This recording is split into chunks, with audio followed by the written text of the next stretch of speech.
Attention Toyota owners, are you getting an engine maintenance required message displayed in your combination meter? Then you might want to listen up. As you can see, a lot of time people confuse it for the maintenance light. So they'll try to go reset it. And even that's what I'm doing right here. But if I go back to the main menu on the combination meter, you'll see that engine maintenance required message is still displayed. So it's not the same thing as your oil change maintenance reminders and your tire rotation. This is something completely different.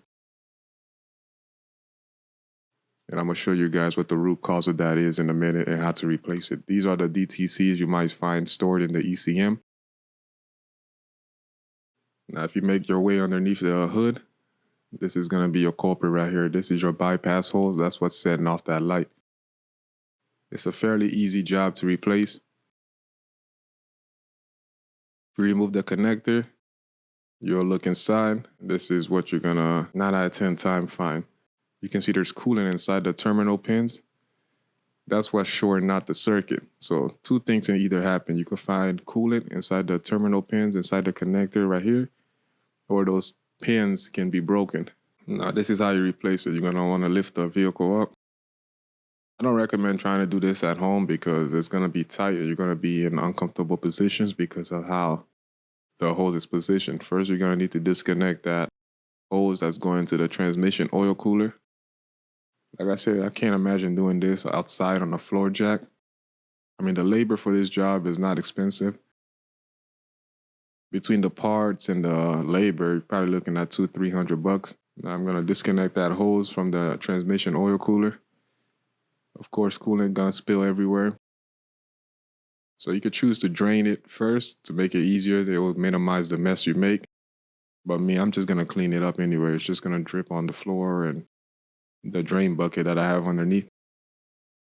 But like I said, doing this at home with some floor jacks and some jack stands is going to be tight.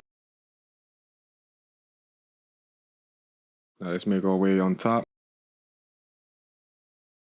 First thing I want to do is try to get these hoses out of my way. It's going to look intimidating at first, but it's a fairly simple job. You got a 12mm bolt right here that's holding the bypass hose on. So now I'm just going to try to remove as much of the connectors, vacuum hoses, and everything I could try to do to free it up to give myself some more room. That's what I'm going to do. With a little pocket screwdriver, remove the tab, and that should allow the hose to pop right up. And once I do that, this one with the blue tab, I need to get it out of my way because it's blocking that 12mm bolt that I need, the bolt that I need to loosen up. So that's what I'm doing right now. First, I'm gonna remove the holes with the blue tab on there. You guys will see in a minute. Once I get it out of the way, it will expose the other 12mm bolt. You see what I'm saying? So now I'm gonna make my way to remove that 12mm bolt.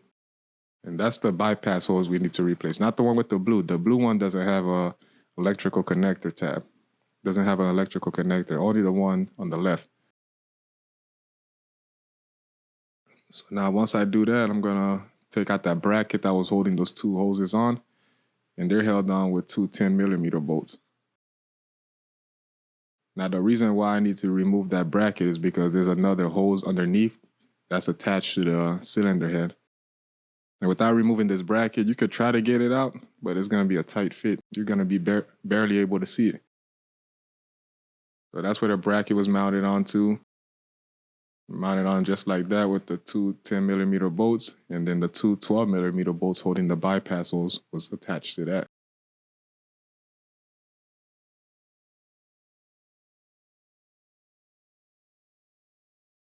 Now make our way to look down inside. You can see where the hose is. I hope you guys can see it right down in there. There's a hose and a clamp. With that bracket in the way, it's hard to get that hose out. So with a needle nose plier, I'm gonna make my way down inside. But this is one of those jobs, if you have big arms, fat arms, chubby arms, then it's gonna take you a lot longer because you're gonna have to remove more components and parts. But if you have narrow arms, then you should be able to slip your hands and be able to get in these tight spots a lot more easier than somebody with big forearms. So this is the heater hose right here outside of the car. That's the one that was attached to the transmission oil cooler. This one was going down, attached to the cylinder head. And you have your electrical connectors right here. You can see the coolant inside.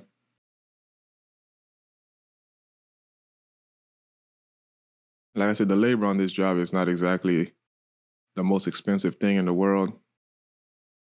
Quite frankly, I've seen people prolong this. Instead of getting replaced right away, they're like, no, I'm just going to hold off. And I've seen people hold off forever. But it does serve a function. It controls the heater, the coolant flow to the transmission oil cooler back to the cylinder head.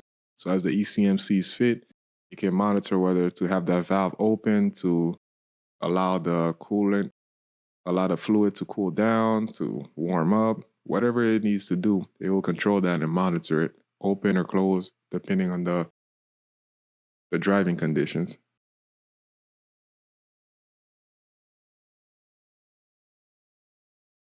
Making my way back, installing the bypass hose. Now I'm going to install my bracket back. Now this repair, I've seen them set these maintenance required message on the RAV4s mostly, and then I've seen a few cases where the Corollas have them too. The Corolla one, the process is a little bit different. Instead of getting the whole hoses together, you can just get that little actuator valve. You don't need to get the whole hose. So it's a little easier to replace on the Corollas. But on the RAV4s, you got to get that hose assembly complete with the actuator and the hose attached together.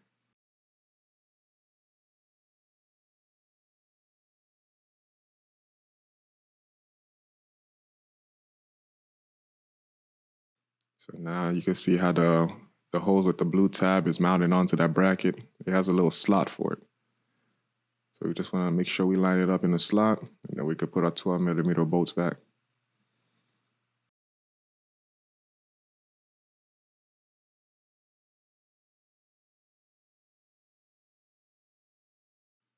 That's the thing with these new cars, man. If only it didn't have this system in place with an electrical connector and monitoring stuff, the light would never have been set.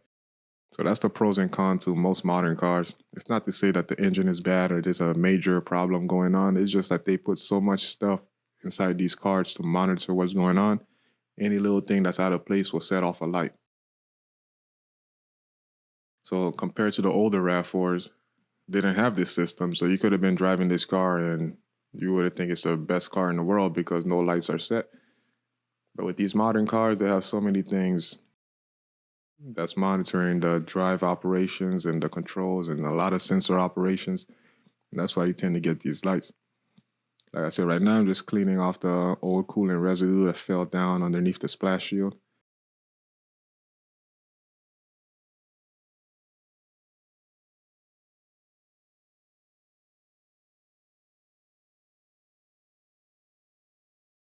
Now I could have just removed the splash shield, but that's more work. I'd rather just blow it off with some shop air at the end.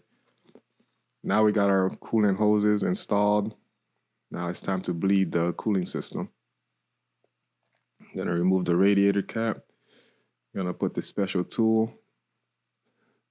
I'm gonna attach the special tool to the radiator.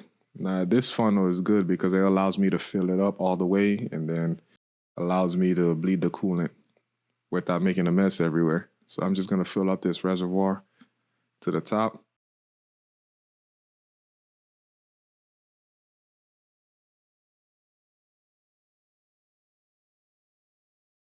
Like I said, you could do this without this funnel, but it'll be very hard.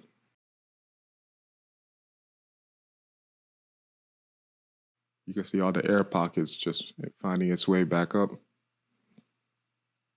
Now this is a crucial step. You want to make sure you get all the air pockets out and bleed the system properly because you want to make sure you have enough heat inside your heater core. So when you request heat, you actually have it. And you want to make sure the engine, the whole cooling system in general, have enough coolant inside. So now I'm just going to start the car and allow the water pump to cycle and push the coolant through the cooling system. And I'm just going to let it bleed, let the car run for about 5 to 10 minutes, maybe 20 minutes. And while doing so, I'm going to cycle between cool and hot to allow the heater core to get some and move the fluid all the way through the car. So that's all there is in replacing the bypass hose, guys. So if you see that light set in your RAV4 or Corolla, don't freak out. This is the repair procedure right here. Hope you guys find this video informative. Don't forget to hit the like and subscribe button. Thanks for watching.